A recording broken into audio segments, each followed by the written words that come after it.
High, আসসালামু আলাইকুম guys. অনেকদিন পর মাওবাগনা ঘুরতে বের হলাম। তো আজকে আমরা ঘুরতে এসেছি পিরামিড। এখানে মিশরের অনুকরণে রাজা রানীদের মৃতদেহের মমি, পোশাক ও অলংকার রাখা আছে। তো এটা প্রবেশ পথ। তো আমরা প্রবেশ করব ভিতরে। তো দেখা যাক ভিতরে কি আছে। তো আপনারা আমাদের সাথে থাকুন এবং দেখতে থাকুন ভিতরে কি আছে। একটা আপু ও ভাইয়া ভিতরে যাচ্ছেন। তো আপুটি বোধহয় আমাদের দেখে ভয় পেয়েছেন। যাই হোক, আমার সাথে আমার মামা আছে, আমাদের কোনো ভয় নেই, কারণ মামু বাগনা যেখানে বিপদ নাই সেখানে।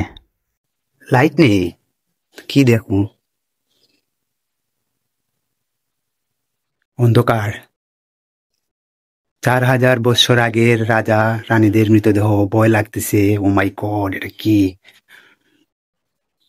মামা, কোথায় আসলাম? এত অন্ধকার কে? খুবই ভয় লাগতেছে। এখানে নাকি মৃত মানুষের দেহ আছে, খুব ভয় লাগতেছে। তারপরে এসেছি। এটা কি সত্যি? মেবি আমি জানি না, তবে যদ্দূর মনে হয় এগুলা আসলে না। এমন ভাবে সাজিয়ে রাখছে তারা যাতে মনে হয় এগুলাই লাশ। যাই হোক, ভিতরে ভিতরে যেতে চাচ্ছি, দেখি দেখা যায় কিনা। সব দিকে অন্ধকার। এই যে মামা যাচ্ছে, মামা দেখতেছে রাজামণিদের মৃতদেহ মমি। এই যে আমি যাচ্ছি দেখতে। My God, খুব ভয়াবহ। চতুর্দিকে অন্ধকার।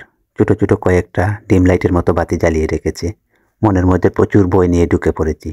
আর ঢুকেই যখন পড়েছি তা তো দেখতে হবে। এই যে এদিকে দেখেন, যেগুলা দেখতেছেন সবগুলা লাশ। এগুলা হচ্ছে মিশরের রাজা রানীদের মৃতদেহের মমি। খুব ভয় লাগতেছে। প্রচুর বই নিয়ে দেখতেছি।